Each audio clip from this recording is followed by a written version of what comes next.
Good morning. My name is Kobe Speros. I'm here with Maddie Spalding, and today we're going to be talking to Dr. Dorothy Israel. Dr. Israel, would you mind spelling your name for us? Spelling it? Yes, ma'am. Dorothy, D-O-R-O-T-H-Y, Headley, H-E-A-D-L-E-Y, Israel, I-S-R-A-E-L, like in the Bible. Awesome. Thank you so much. We really appreciate you coming out here today to talk with us and give us your perspective of the history and the site of Fort Mose. Let's first start off with those biographical questions we talked about. When and where were you born? I was born in Harlem during the time of the Harlem Renaissance. And it's interesting, I'm doing some background information on myself, and I realized that I was raised, my parents were from the 19th century, and I was raised in the 20th century, and now in the 21st century, I'm still here in terms of that. It was a very fascinating time because of the Harlem Renaissance, and because blacks were beginning to be able to express their struggle, and the prejudice went on in the arts. I was not part of that because I was much younger, but I did get a chance to meet Langston Hughes because he lived in the neighborhood. And I saw him one day in the grocery store, and I said to him, "Why did you write such a crazy, simple book? Simple speaks his mind." So he reared back with his pipe and said, "Someday you'll understand." You know, I was my mother, well, very interesting person, but she was careful of, it was very important for her, for me to be educated, because they were immigrants from Barbados, and at that time, and still is, Barbados was a place where education was very important. And they left, and most people left, because the education there was great, but there were no jobs. The only jobs was working in the sugarcane field. So people either went to England or came to the United States. So my parents came to the United States. They were from a little village, one of the villages there. The families knew each other, but they didn't know each other. But anyway, so education was certainly a part of my mother's thinking about me, and realizing that I had a hard road to go because I was dark-skinned and had woolly hair, which was totally unacceptable in the 1920s. So she embarked on a plan. I realize this as I'm writing about her now, to make sure that I learned about the better things of life. So she took me to operas, she took me to museums, she took me to the zoo, she took me to the Empire State. Every place, on weekends, you know, Saturday, not Sunday, I went to these various places. So I learned early about other than Harlem, because we lived in Harlem. In my early years, we lived what I call in the heart of Harlem. But when I was about 8 years of age, an area opened up, what they call Sugar Hill. And it was a place where the Jews, the Irish, the Italians had lived, lived, and were economically well off, but they wanted to go to greener pastures. So they left for the Bronx, which was still country. So these buildings, these apartments were left, and they were gorgeous. You know, they were dormers and all that kind of stuff. So that's where I grew up, in Sugar Hill, which was St. Nicholas Avenue kind of thing. So it was a great time in terms of growing up. In school, it was different. You know, I was thought to be, as I said, inferior. And we had teachers who really were very racist, as I think about it. I had one teacher, and I write about this, I had one teacher who asked the class, "Would you please come to the board and tell me where your parents came from and what they contributed?" So the Italian kid got up, you know, the boot, and he said, you know, Italian food, you know, spaghetti and stuff. The Asian girl got up and talked about, you know, Chinese food and whatever. French talked about the cream sauces and stuff. So she said, all right, Dorothy, it's your turn. I got up there and I said, my parents are from Barbados. She looked at me with such hate. She said, I want you to remember that your parents came from Africa where they walk around nude and shoot people. That was all she had to say. So I slumped in my chair and the kids chuckled. And for years I didn't say a word in class because it was such a humiliating experience. But I had experiences like that. One of my best friends in school was a white girl, and her name was Dorothy, and we did everything together. So one day she said at lunchtime, come on over to my house and have lunch. And I said, I had to think about it because my parents said, don't you ever leave school at lunchtime. You stay. So I said, all right, I'll go with you, you know. So we skipped down the hill and, you know, together, holding hands and something. Got to her house. Her mother opened the door, saw that I was there, and she slammed the door in my face. So grabbed Dorothy in, and so, poor Dorothy, when she got back to school, never spoke to me again. So I guess, you know, she got told, don't you have anything to do with that black child. So, and it bothered me for years because we were so close, you know, to think something like that would. You know, so those were just some of the experiences I had growing up in terms of my early life, you know. Okay. That sounds like a very rough experience to, you know, endure as a child. Did you ever talk about those experiences with your family? That's a very good point. Not really, you know. It was during the Depression. They were working, trying to make things do. So, you know, I didn't bother them with that, you know.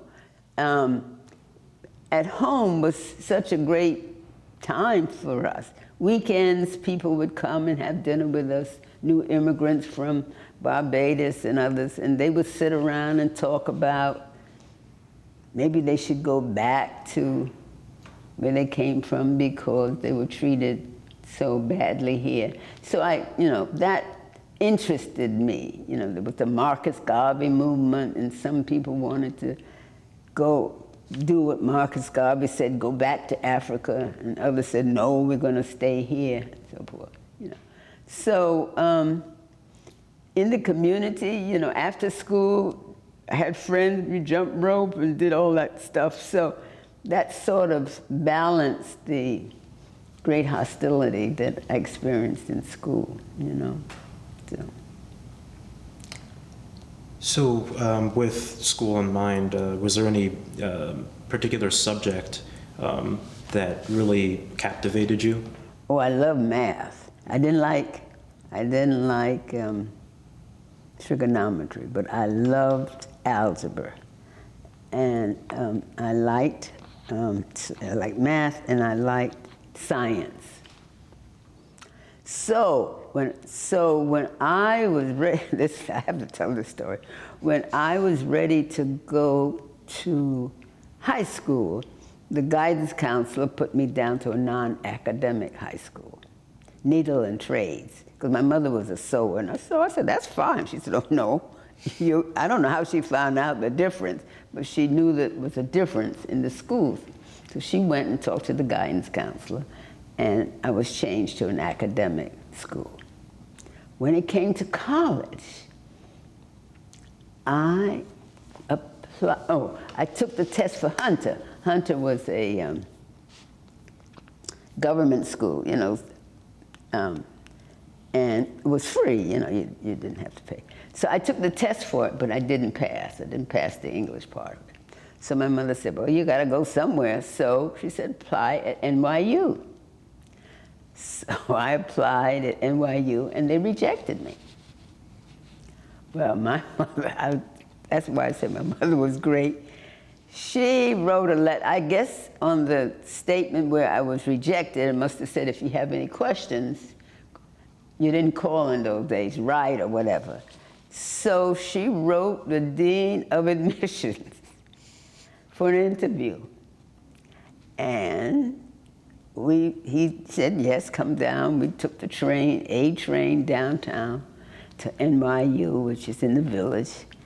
And I said, why is she doing this, to meet this Dean of Admissions? And he said, no, my grades were not good. So my mother pulled out my card and said, look, she's great in science, she's great in math, and we believe in education. And she went off and whatever. Very nice and whatnot. He listened. I could see him listening very intently. So he said, I don't know. I'll get in touch with you, let you know. Sure enough, got a letter that I was admitted to NYU. Now, if you got to think about, this is 1942, and black women were mainly worked for white families or sewing or whatever. You just didn't think about doing something like this. But my mother was determined. I just talk about her determination to make sure that I got. So I went to NYU. And that was a great experience, but I still, like to have fun and stuff and whatever. I didn't get serious until I went to Atlanta. Now, how I got to Atlanta University School of Social Work, I applied to all the schools of social work. And the first one I got a reply from was Atlanta. So I said, oh, that sounds interesting. My mother said, no way, you're not going south. But she had a brother who had settled in the South because he couldn't get into medical school in New York. So he went to Meharry. And he had become a well-known doctor, a black doctor in Houston, Texas in 1946. So she called him. He said, oh, send her down. It'll be great. Oh, man, we'll take care of her. Even though he was in Texas, the knowledge of people all around is prevalent. So I went. My mother, that was her older brother, so she listened to what he said. My leaving was very sad. Everybody cried and whatever. So I went to Atlanta, and it was the best experience I had in my life. First of all, it was the first time I saw black professors, black teachers. It didn't happen in New York. And you could go to their house if you didn't understand any concepts and whatnot. I mean, it was, it wasn't a bridge between, a separation between students and faculty. That was unheard of for me. And then I met students from all over the country. In fact, 5 of us became close friends till the rest of our lives, till now. There's only 1 left. One just died 2 months ago. And we used to travel every year with our husbands when we married and whatnot. So it became a great friendship that lasted throughout life. And I found, as I said, I was interested in science, but, I didn't tell you, I took a course at NYU, sociology course. And the requirement was that you had to do an internship in an agency. So I was sent to the Harlem Boys Club, and in Harlem, not too far from where I live anyway, to interview kids and their parents, if they needed any help economically or whatever. The community center would find a way, for them to get help. So I went there. It was wonderful. And then one day in the meeting, the staff meeting, George Gregory said, Mrs. Roosevelt is coming to visit. I said, You mean Eleanor Roosevelt? I said, yes, she's coming to visit us. The staff said, crazy, no way, she ain't coming, blah, none of them ever come, blah, blah, blah. Make a long story short, he asked me to serve, you know, young student, asked me to serve on the welcoming committee.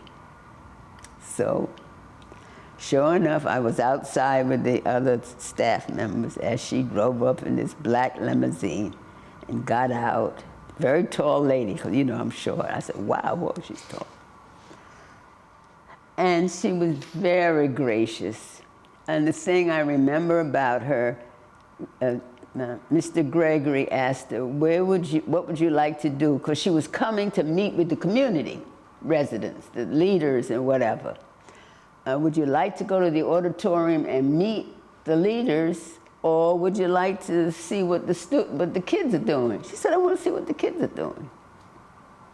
I said, wow. So she said, Dorothy, escort her around. So she said, oh, yes. She remembered my name throughout. I never forgot that. She remembered my name. So we went to where the kids were having activities. Of course, they were prepared. They knew that she was coming, so they were all dressed in their starch, little blouses. You know, there were no slacks for girls, just little skirts, and the boys had ties. It was really a beautiful scene, because it was 5 or 6 o'clock in the evening. So she came in and she said, good morning, students. And they said, good. They stood up right away, all of them together. Good evening, Mrs. Roosevelt. And she said, oh, how nice. She said, well, go sit down, do your work. And she went around that room and stopped at various areas where the kids were drawing and stuff, and talked with them. And one kid had painted everything black. And she said, why are you doing that? She said, well, I hate my brother. That's how I feel about him. She said, oh no, one of these days you'll find out that he's a good kid. So she was so humane, so, you know, you saw her in the newspaper and whatnot, but you didn't ever see someone like that in person. And that always left an impression. I always talk about that experience with her because it was certainly a historic, for me, historic for the black community. And then when she went to meet with the leaders, you know, who were very rebellious and whatever, they want to know what she's doing for the area. She got up to speak, and you know, if you know, she had a little squeaky voice, high-pitched voice. And they didn't pay her any attention. They were talking amongst themselves. I said, oh my God, this is just this. Well, when she was giving statistics in America on poverty and children's health and so forth. But when she got to the Harlem community, you could hear a pin drop. And when she finished, she talked about what she could do. She got a standing ovation. I never forgot that. It was just great to see that, you know. And she did whatever she could to better the parks, better the health service and whatnot. So she was a great lady. So that was my experience I wanted to say. I've written about it. You may know about it from before, but you know, it's interesting. Yeah, so you talked about living in New York and then Georgia. So what exactly brought you down to Florida? Can you kind of describe? Oh, Florida. Well, my husband is from Lincolnville, Rudolph Carlton, Israel. It's from, but I met him in New York when I came back from Atlanta. And, you know, we went around for a while, but we fell out. We had different points of view on life, so we fell out. So 50 years later, after his wife died and my husband died, we got together. That's a whole story. I won't get into that. That's not that relevant. But anyway, that's how I got here. My friends in New York said to me, Dorothy, you're going to be back here in no time soon. What is this St. Augustine? Yeah. Now, if you can think, you know, that 20, 30 years ago, St. Augustine was a little quaint town. But the beauty was his friends, you know, he'd invite him to dinner because he was a great cook. He'd invite him to dinner and they would tell these stories about their life in Lincolnville. I said, well, who knows about this? They said, oh no, nobody really knows about it. I said, well, people want to know about this. So that's how I got to write a pamphlet on Lincolnville. That was the first pamphlet I wrote, and they wrote it in the newspaper. Very enriched stories, and of course, Fort Mose was one of them. And the writer, I can't think of her name right now, years back would talk about there being a fort. Nobody paid her any attention. But, you know, later with real estate and whatnot, they found out, and they found some artifacts, and, you know, Jane Landers and all of them got involved, which was wonderful. So that's how I got here in terms of being. So I really spent most of my time in trying to help the white community understand the rich history of Lincolnville. I joined a writers group. There wasn't any in St. Augustine at that time, 30 years ago now. But there was an adult education program in, what's the place? I'll think about it. At another little town. I'll think what it is. And they had this memoirs course. So my husband was a great writer, excellent writer. I didn't know nothing about writing. So I said to him, let's take this course, you know, something for him to do during the day. So we went to this course, which is now called Sequels, but it was a memoir course under Linda Short. And he wrote stories, he wrote short stories, and people were, the class was mesmerized by him because he's so rich in what he has to explain. I can't do that yet. But I would write stuff, and the people said, oh, that's great. And I thought, how was this so great, you know? But anyway, they accepted what I had to write, which was a boost for me to continue writing, you know. So when he passed away, you know, I continued to write, then I wrote my memoirs and wrote other stuff and kept writing. And then to realize that nothing was said about Fort Mose. So when Bush came, not Jeb, the governor Governor Bush came, I thought it was an eye-opener for people to realize he came to dedicate the grounds to Fort Mose and the importance of it in Florida. So I was part of that, all that experience and whatnot. But Fort Mose, I don't know if anybody's told you about this, but Fort Mose was really started by a group of us who was called the Venetian Club. And it was a club made up of professionals, educators and whatever. And each year they gave scholarships. So when I got involved, I was very involved in making sure we continued to give scholarships and that we do whatever possible to make Fort Mose a reality. And that was their contribution to Fort Mose. So I've been with them, what, some 20 years and whatnot. And now I'm a life member in terms of that. But to me, I'm sure you've heard the history of it. I mean, it was the first black sanctions settlement in the United States. And I used to write little stories about Fort Mose to the class. And they would look at me and say, Dorothy, what are you talking about? I grew up in St. Augustine. I have never heard of what you're talking about.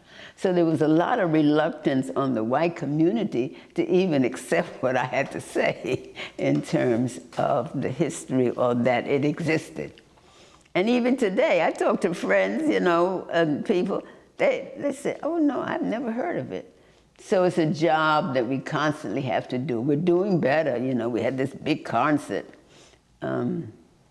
And I introduced Count Basie, which was interesting. But we're able to, over the years, we're 25 years old now, we're able to gain contributions from important people in St. Augustine who didn't look at us before. But everybody, well, black is the in thing now, okay? It will be for a while. But so we're capitalizing on it, and I think more white people are realizing or interested in the history of blacks.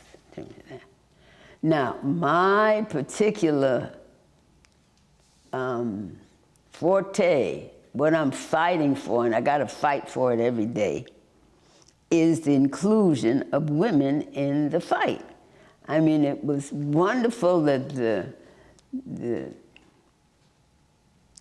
Governor Montiano wanted troops to come, wanted men to come from South Carolina and Georgia to fight, providing they become Catholics and providing they serve in the militia for 2 years. Fantastic. But if you look at any of the writings, there's nothing about women. They mention that 7 men and 2 women came, but that's all. If you look at any of the sites. So I have to, I'm the committee of one to fight for the fact of including women. Men are not going to make any trip anywhere without their women folks. We are the glue of a family. And everyone on the board now understands that, but to actually put it on social media and to be part of their discussion is slow to occur. So I have to fight every other meeting we have to make sure that women are included. So we're developing a pamphlet to make sure that exists. And as I've gone through, like last week I went through to see what was going on. All the pages show the men fighting, that's fine, but nothing on women. You know, as if they did everything themselves. And if it wasn't for the women, the men wouldn't have made out, because when they're injured, who took care of them? It was the women who used their medical knowledge, folklore kind of thing, to help them. We did the cooking, and, you know, come on. You know, we were part of the family. You know, blacks don't go anywhere without the family. So that is what I preach every day in terms of that. Everybody knows about the fight and the battles and whatever. Everybody is versed on that, but very little about women. So that's my Waterloo.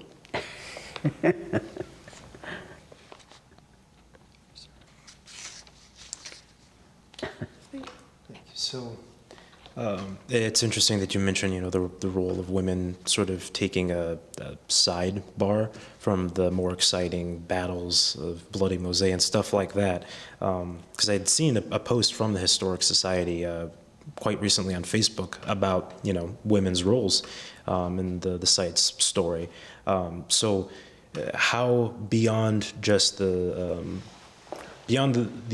society's pamphlets and social media posts and whatnot, how do you think we can get the community itself outside of the Historic Society? How can we get the community itself to spread that awareness to, you know, the world? Yeah, well, I think you've mentioned it. I think when we're on the air broadcast, we need to talk about that. We're in the process of writing a pamphlet that deals with women. Even the pictures of women on whatever they sent out, it used to be just men. So now we have the man and the woman in terms of that. But I think it's a constant battle to get it out there that women played a role. I think social media is paramount. I think even when they do articles in the paper, they only talk about the battle, and we have to make sure that representative of women and the role they play has to be part of it. So it's a constant battle to get it out there with whichever means possible, in terms of that. It's not easy, and it has to be continuous, So that's, I think, what I would try to get out. Okay. They did a movie that was, the French came here and did a movie. And I insisted that make sure that you have women representative. I haven't seen the movie, but I understand that they did have Twyla, who's one of our great reenactors, to be part of it. In terms of that. And the Flight to Freedom, everyone likes that. I wish we could do it twice a year, but it's kind of hard to plan it, to do it, to get reenactors to be part of it, do that. So I do the reenactment of grandma, kind of thing, But, so it's many means that we need to do. Okay. No, thank you. So I would like to, take a look at how clear it is that you're all about empowering the community and trying to give a platform for voices that haven't typically been heard to speak up. And that is, I would say, a pretty big trademark of social work. It's the whole point of it, right? So how would you say that your educational background in social work particularly has influenced your relationship with Mose and the Historic Society? That's a very good question. Well, I think, first of all, social work, and I'm also a doctorate in psychology, I think our interest and concern for all people, the aspect of diversity, which is built into social work training kind of thing, is paramount in terms of getting the word out. And I guess my background in that kind of thing, we got to be concerned about how a person feels. It has been paramount in terms of trying to get people to understand, Mose. So I think my social work background gives me a great understanding of people, and for me to use that understanding in terms of listening,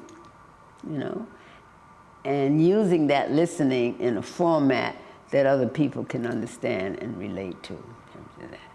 So that's been my whole life in a way, the whole professional life in terms of that, So.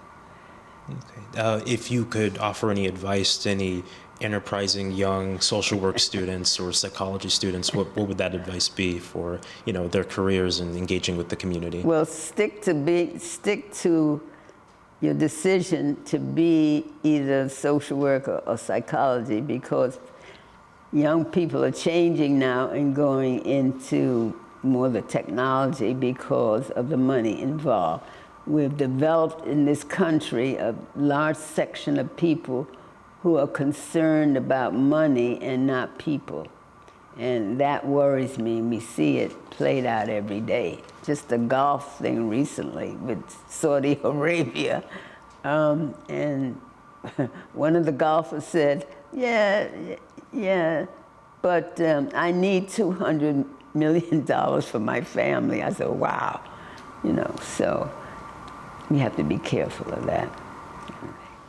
Earlier you mentioned the reenactments at Fort Mose. Can you kind of describe a little bit more your role in that?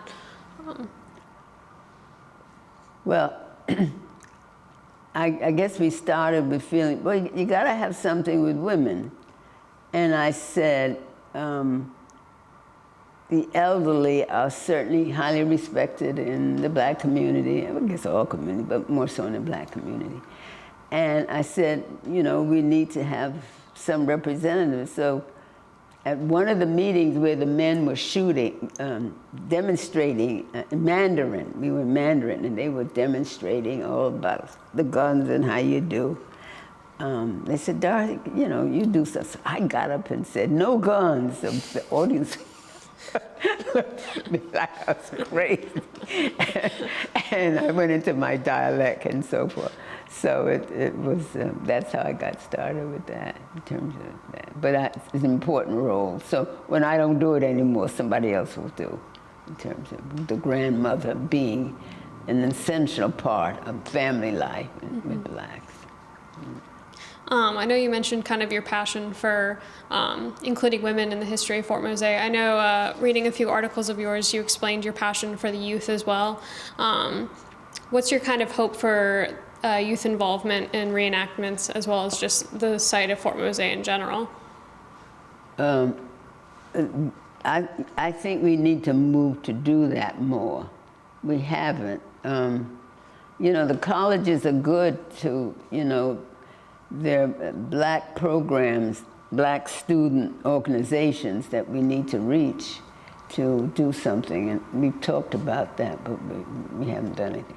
But I think reenactment is a wonderful way to get people to really understand what it was like, you know? So with that in mind, helping people understand what life was like back then, how would you say the public perception of Fort Mose has changed over time? That's a good, I don't know. Well, I think they're in the first phase of realizing it exists. Okay, they realize, oh, they have some programs, you know? But I think we have to do more in terms of consistently getting the word out, you know, meeting with groups, you know, meeting with younger groups. I mean, we should be in the high schools, you know, but we're limited because we don't have enough staff. We don't have enough young, you know, we need more young people on our board, you know. So youth is not represented on the board, and we need to do that, and we need to reach out to the 4 or 5 high schools that we have. Now, I used to work with the high schools, but it was getting scholarships for kids, you know, but we need to go back there, and I'm sure kids are very interested in history. And this history is so powerful for kids to really get to know about and be part of. But we're on the ground floor, we haven't done anything on that. Yeah. But that's a way to go. Yeah. Baby steps, baby steps. So you mentioned that finding staff members, finding funding, and representation was like a few examples of challenges you guys face. What other challenges would you say you faced in your work with Fort Mose? Yeah, I think you listed them all. Board members, reaching youth, money. Those are the 3 main things to get the knowledge out there. And not only in Florida, you know, we need to be spreading out throughout the country. You know, while I was here doing some volunteer work, a woman from, a teacher from Idaho came to, because she was here with friends, and she just visited here. She had never, now she was a historian out west, and she had no idea that Fort Mose existed, and certainly no idea that the museum had existed, you know? So there's a lot of work to be done in terms of that. we need, the other thing we need to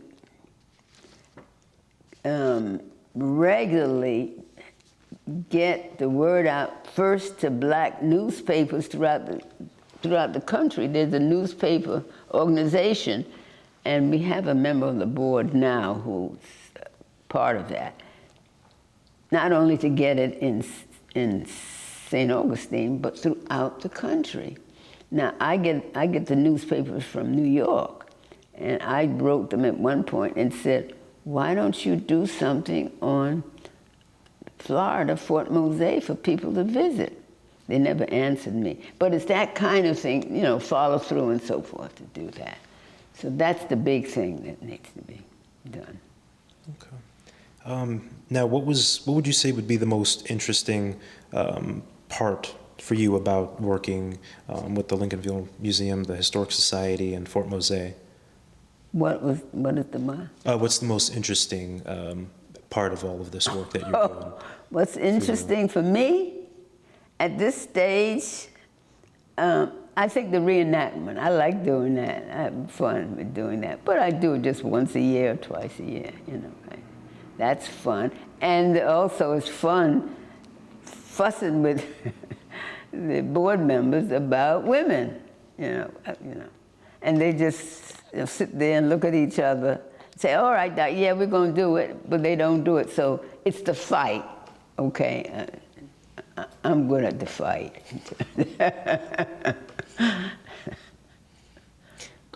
So kind of looking at your involvement in the St. Augustine community, you seem to be very involved in various churches in the community. Is that at all connected to your work with Fort Mose and Lincolnville? Yeah, and I was very active with University Women. Mm-hmm. And I got them involved for 10 years to make sure they had a black history program, because, you know, they didn't know. And they did that. And since then, every once in a while, Black History Month, they do things. So that's been a part of the three-prong thing that I've, you know, been involved in. But as I'm getting old now, I just sort of limit it to the two, you know, and to make sure that they continue, that the forces that be do not try to change our history. You know, it hasn't happened, but I can foresee perhaps certain things that are said might not go with how other people feel. So we have to be very strong and very upfront about our history, you know, because there's so much distortion about history generally, okay? So that's a constant battle that you have to be aware of, you know, so. So have you been working kind of to influence anyone to kind of continue your legacy of fighting for the inclusion of women? Well, both of the organizations, I'm trying to bring in people yet to follow up, and younger people to follow up and to do. So that I'm working on. Yeah, that's very important, you know. That's what happens to leaders. Not that I was a leader, but people who were in a significant position, they suddenly die and there's no one to replace what they do, you know. We do have, at Fort Mose, we have Ida, who's wonderful, and we also have Twyla, who's great, and they're much younger, so they'll carry the torch there.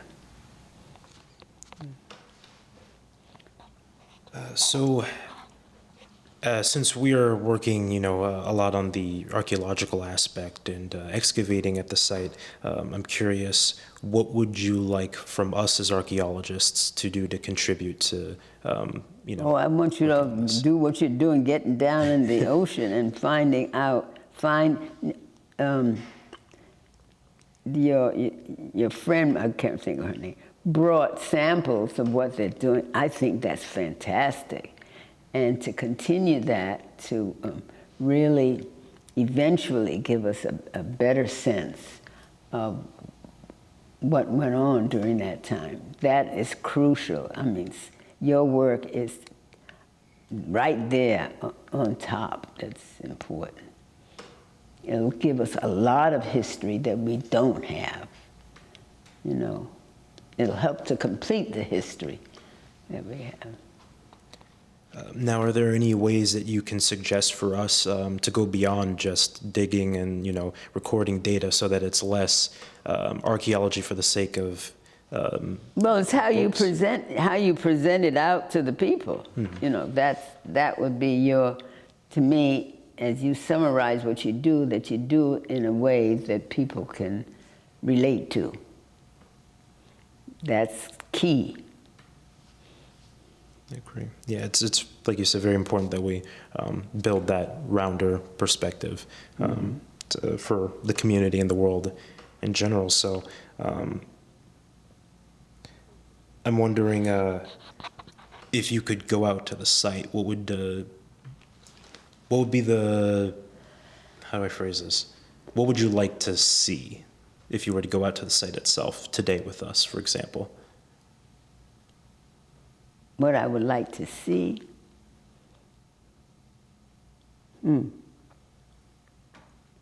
Well, it's not so much what I would see, but what I would see would represent or give me a better sense of what went on. You follow what I'm saying? That being in the place where all of this took place is of momental aspects. So for me to be there would be just mind-blowing to think about, I guess, tying up the relationship between what I see and what was. Does that make sense to you? Yes. To sort of build on your own more full perspective. Right, Okay. yeah, in terms of that. Let's see.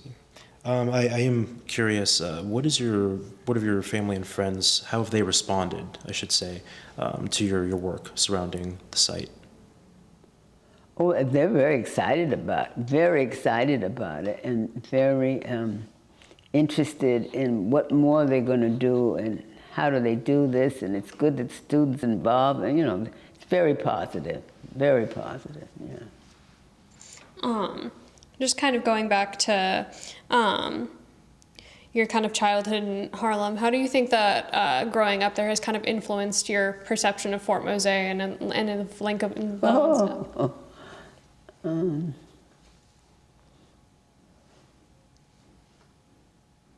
Well, I guess it's another part of my history, to see another part of history that relates to black people in modern, you know, 50 years later in terms of that.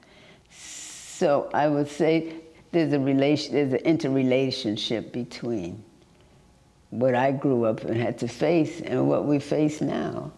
And the Black Renaissance was trying to get the word out about our struggles, and here at Fort Mose, we're trying to get out what really happened and the struggles that people did in fighting for freedom. So they're both related. The Renaissance was fighting for freedom, letting people know the importance of freedom, and we're explaining what it is to be free and how we went about it years later. So that's a great question in terms of relationship between the past and what's going on now in terms of that. Let's see.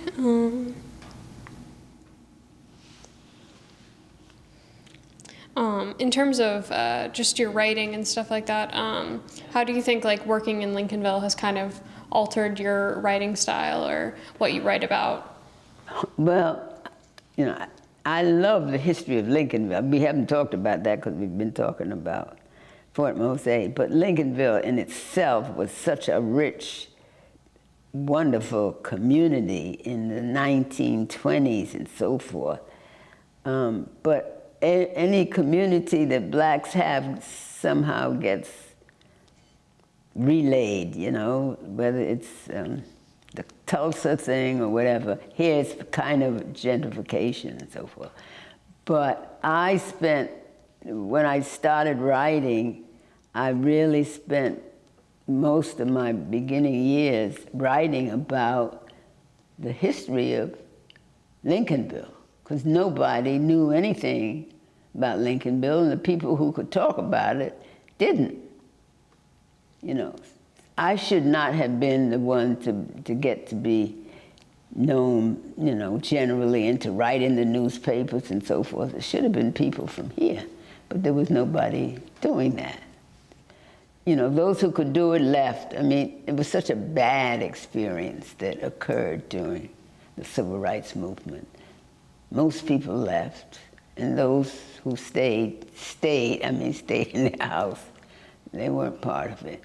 So I guess the powers that be brought me here to be able to at least begin to put a light under, to show what it had been. And they've done a great job, you know, in developing. And people now, everybody knows about Lincolnville now, you know. I think about the lady who, you know, said, no, there's no such thing as Lincolnville, you know. So it's a place to go. People want to, you know Lincolnville. And I feel badly that gentrification occurred, but that's what happens throughout the country, you know. So many of the people I know there, they're good people, don't misunderstand me, but you hate to see that part of Lincolnville change.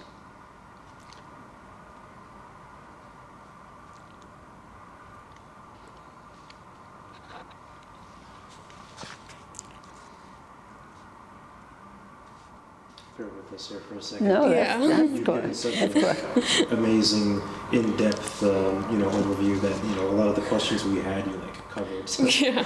Oh, okay. You covered so much material.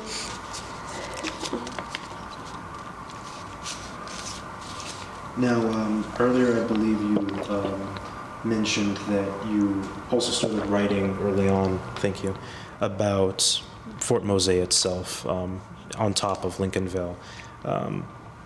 Can you tell people that aren't familiar with your stories a little bit about what you wrote about?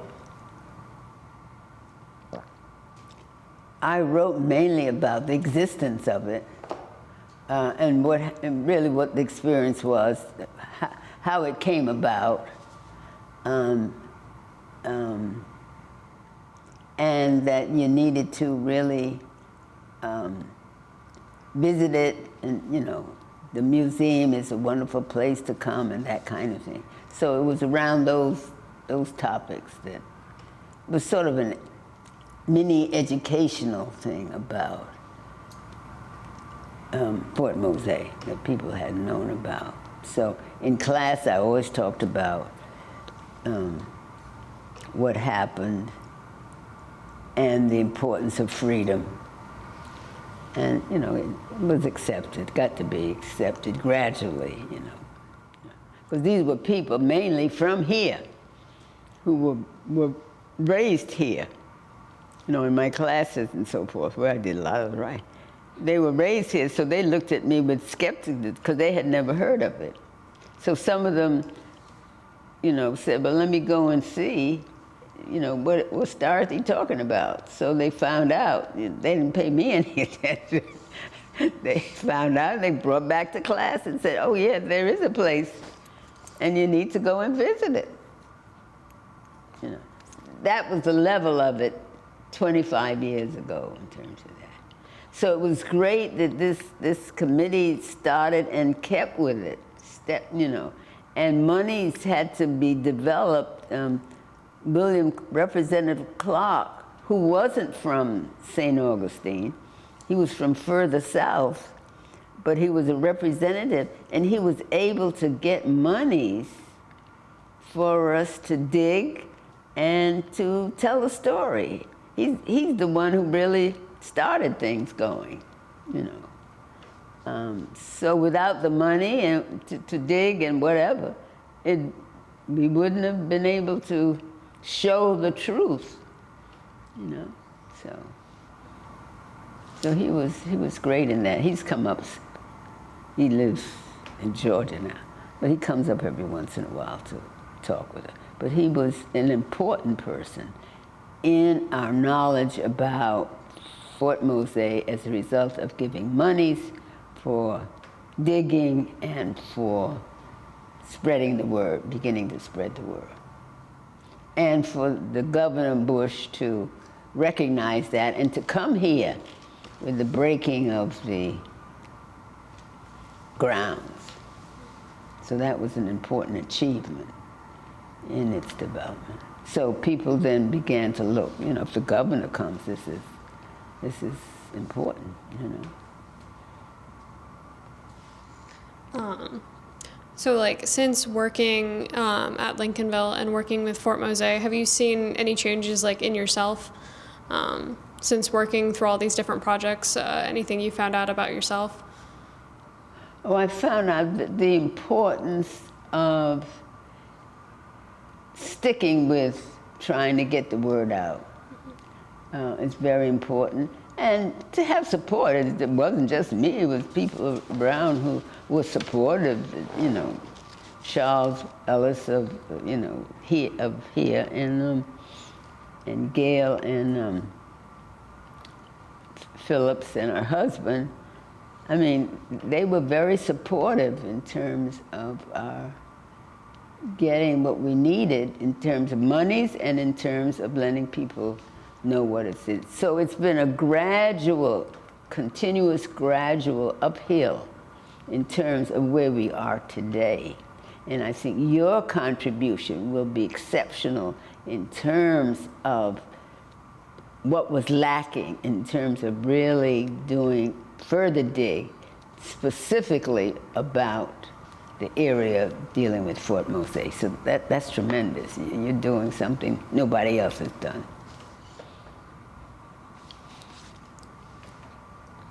Now, there's a lot of current social and political discourse about race going on.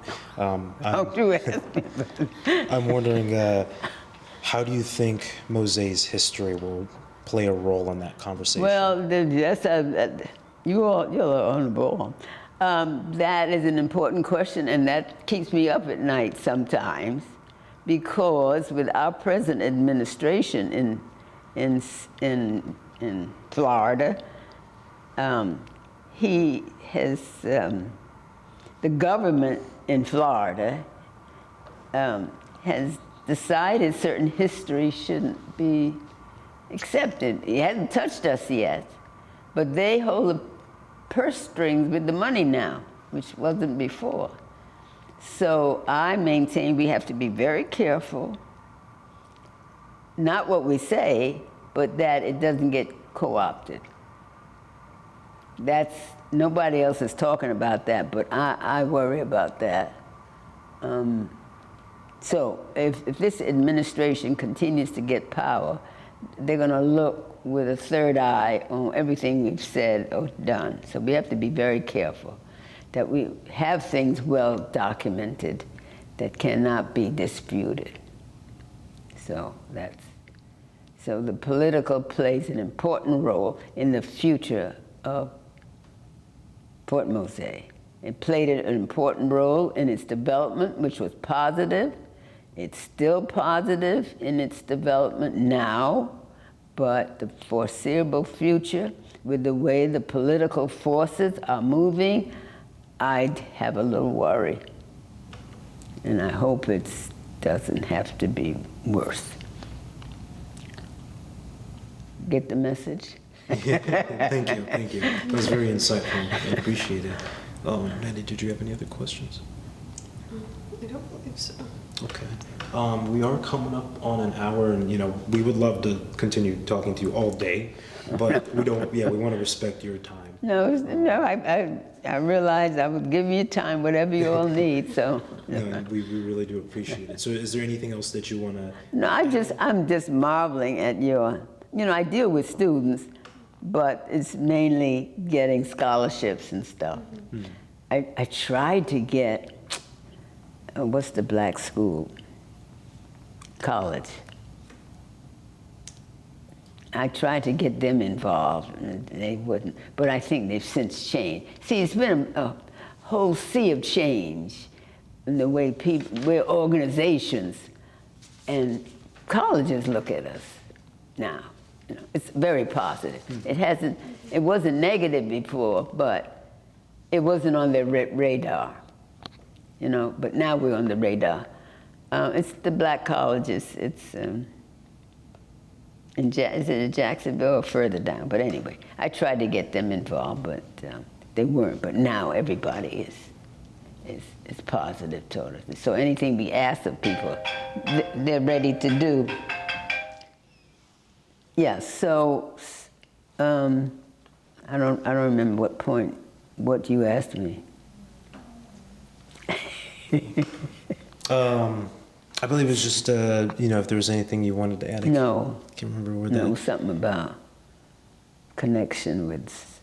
Involving a black university in what we're trying to accomplish here at the Historic Society. Yeah, and I guess I was trying to say they weren't even interested in what we were doing. They had reasons not to bother. But that's changed too. So there's a whole change with colleges, with everybody, about supporting Fort Mosaics. But I think the high schools, I don't know. I don't think we really work with them. The elementary schools, in fourth grade, they have to learn about Fort Mosaic. And the schools have come during Flight to Freedom. That's one of our great contributions to educate, and they come. I mean, they have to plan it out. So Ida Spurrington does a good job with that. And that's great, but we haven't, to my knowledge, approached the high schools in terms of that. And when we thought about doing that, COVID interfered and stuff like that. But that's an area that I feel we need to. And we have a new education director on the board, so she might be helpful with that. Yeah, of course. We just wanted to express our thanks for your time and your input. Was there anything else, Speros, you wanted to add? Well, do you have any questions for us, actually? I'm interested. So you all are working on a particular site. How much time do you give it? Well, our field school right now... It's like the internship of classroom, or it's just, the course is just that? Well, currently we are working, so we work in the field. We're doing a 6-week program, but every day we do, some individuals go into the lab to do things like process and sort artifacts, but the majority of the individuals go into the field every day, and so we do that Monday through Friday for 6 weeks. Oh, great. Oh, that's great. That's great. Yeah, and then we also pair that with lectures with our professors to continue our understanding of African diaspora in general, but as well as the archaeological site that we're working at Fort Mose, and then obviously we're doing interviews with members of the community so that it's less about just textbook stuff and more about community engagement. Yeah, you all can do the textbook stuff, but coming to the community, you got to make it clear and you got to make it interesting, so good. Well, do you have any other questions for us? No. As I said, you all are great interviewers, and thank you. So I don't know how I came out, but we'll see.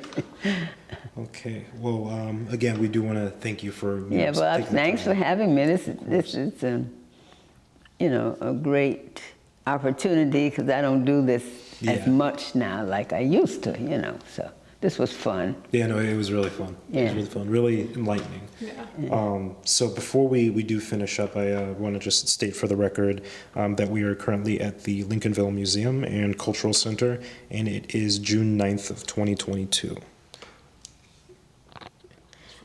And of course, if there's anything that you would like to express later on, we'd love to meet with you again, interview you again whenever you're free. Okay. And again, we just really appreciated your time, that you could space out your busy schedule for us, of course. Yeah, well, I think this is important. This is important. We haven't done enough in terms of interviews for people to know.